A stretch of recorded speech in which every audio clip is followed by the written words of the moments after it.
In a cozy home filled with laughter and the aroma of spices, a young girl named Amina sat cross-legged on the floor beside her mother, Mariam. They were brainstorming dinner ideas for the family.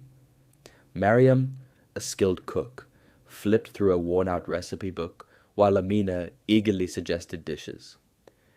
"What if we make jollof rice with fried plantains?" she proposed, her eyes sparkling with excitement. Mariam smiled, appreciating her daughter's enthusiasm.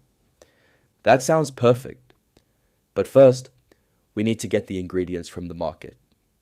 With a list in hand, Mariam handed Amina a small shopping bag. "Off you go, my dear. Get everything on this list, and remember to be careful," she instructed, her voice laced with love.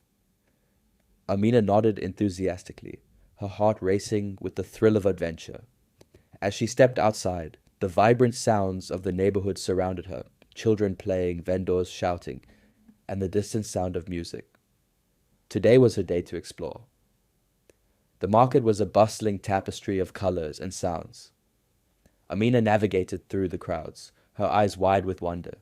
She approached an elderly woman selling fresh vegetables. "Hello, Ma.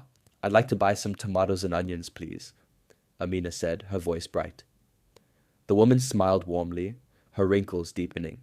She weighed the vegetables, and Amina handed over the coins her mother had given her. "Thank you, my dear. Make sure to tell your mother I said hello," the woman called as Amina skipped away, her bag beginning to fill. On her way home, Amina spotted a group of children playing a game of tag, under the shade of a large mango tree. Unable to resist, she joined in, her laughter ringing through the air.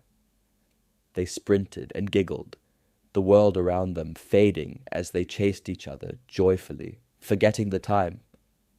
Amina felt free, her worries melting away in the sun-soaked afternoon. Meanwhile, back at home, Mariam glanced at the clock, her brow furrowing in concern. It had been much longer than she anticipated. "Where is that girl?" she muttered under her breath, pacing the kitchen. The aroma of spices still lingered, but her excitement for dinner was fading into worry. She hoped Amina was being safe, and remembered to return soon. Just as Mariam was about to head out to look for her, Amina appeared in the distance, still giggling with her friends.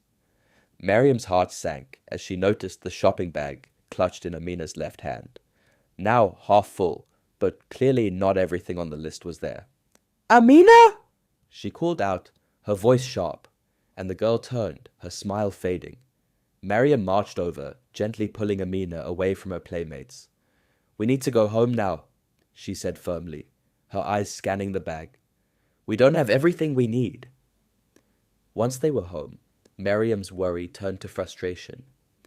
"Amina, I asked you to come straight home after the market," she said, her voice carrying a hint of disappointment. You took too long."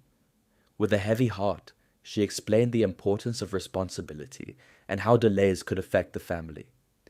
Amina stood silent, her heart aching as she listened to her mother. In a moment of misguided discipline, Mariam raised her hand, giving Amina a light smack on her shoulder, her eyes filled with concern rather than anger. "I just want you to be safe and responsible," she said softly, pulling her daughter into a warm embrace afterwards. "Next time, let's make sure you plan your time better, okay?" Amina nodded, tears welling up in her eyes, understanding her mother's love and concern beneath the moment of frustration. They both knew that together they would learn and grow, one market trip at a time.